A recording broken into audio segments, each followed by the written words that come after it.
রাব্বি শুনতে পাচ্ছেন নিশ্চয়ই, যেমনটি প্রতিবেদনে বলছিলেন সবার আজকে দৃষ্টি হচ্ছে রায়ের দিকে। রায়ের ঘোষণার কার্যক্রম নিয়ে প্রসিকিউশনের প্রস্তুতি কেমন দেখলেন? ছোঁয়া, আজকের এই দিনটি এবং আজকের এই সকালটি অত্যন্ত গুরুত্বপূর্ণ, কারণ গণঅভ্যুত্থানে পতন হওয়া আওয়ামী লীগ সরকার প্রধান শেখ হাসিনা এবং তার যিনি নির্দেশনা বাস্তবায়ন করেছেন সাবেক স্বরাষ্ট্রমন্ত্রী আসাদুজ্জামান খান কামাল এবং সাবেক পুলিশ প্রধান চৌধুরী আবদুল্লাল মামুনের মামলার আজকেই রায় ঘোষণা হতে যাচ্ছে। সবার একটি আগ্রহের কেন্দ্রে রয়েছে আন্তর্জাতিক অপরাধ ট্রাইব্যুনালের এই রায়কে ঘিরে।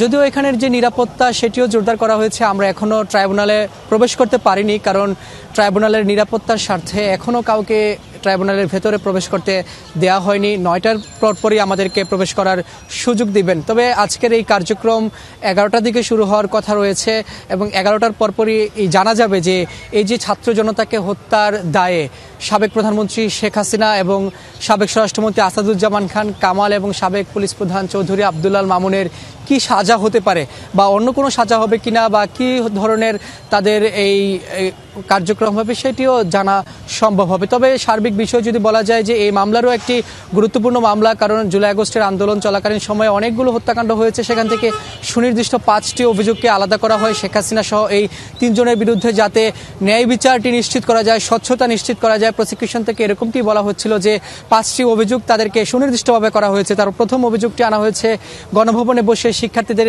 রাজাকার তকমা দিয়ে ছাত্র জনতার উপর আওয়ামী লীগ বা ছাত্রলীগ বা যুবলীগ এবং আইন শৃঙ্খলা রক্ষাকারী বাহিনীকে উস্কে দেওয়ার অভিযোগটি প্রথম রয়েছে। দ্বিতীয় অভিযোগটি এই আন্দোলনের হত্যাকাণ্ডের প্রধান হুকুমদাতা এবং মাস্টার মাইন্ড হিসেবে শেখ হাসিনাকে আসামি করা হয়েছে। দ্বিতীয় অভিযোগটি সেখানে বলা হয়েছে যে লেথাল উইপেন ব্যবহার করে ছাত্র জনতাকে ড্রোনের মাধ্যমে তাদেরকে শনাক্ত করে হেলিকপ্টার থেকে গুলি করা হয়েছে। এই অভিযোগটি দ্বিতীয় অভিযোগ আনা হয়েছে এবং এই অভিযোগের পরে যে তদন্ত সংস্থা তদন্ত প্রতিবেদন জমা দিয়েছিলেন, পাশাপাশি এখানে প্রসিকিউশন থেকে যে যুক্তিতর্ক উপস্থাপন করেছে সেখানে বিভিন্ন ফুটেজ দেখানো হয়েছে, ভিডিও ফুটেজ, বিভিন্ন তথ্য প্রমাণ উপাত্ত।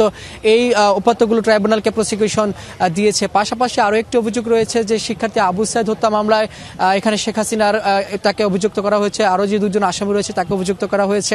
আশুলিয়াতে গুলি করে 6 জন যুবককে হত্যার পর লাশ পোড়ানোর মামলায় তাদেরকে আসামি করা হয়েছে। প্রসিকিউশন থেকে বলা হচ্ছিল যে এই লাশ পোড়ানোর সময় সেখানে একজন জীবিত ছিলেন, তাকেও আসলে পুড়িয়ে দেওয়া হয়। পাশাপাশি রাজধানীর চানখারপুলে সেখানে শহীদ আনাস সহ 6 জন যে শিক্ষার্থীকে হত্যা, সেই মামলায়ও অভিযোগটি আনা হয়েছে তাদের বিরুদ্ধে। তবে সার্বিক এই বিষয়টি যেহেতু এখনও ট্রাইব্যুনালের কার্যক্রমটি শুরু হয়নি, তবে আমাদেরকে অপেক্ষা করতে হবে 11টা পর্যন্ত, যে অপেক্ষা করার পরে আসলে জানা যাবে যে এই যে ট্রাইব্যুনাল 1-এর যে 3 বিচারপতির হাতে কি ধরনের সাজা আসে সাবেক প্রধানমন্ত্রী শেখ হাসিনা সহ 3 জনের বিরুদ্ধে এই মামলায়।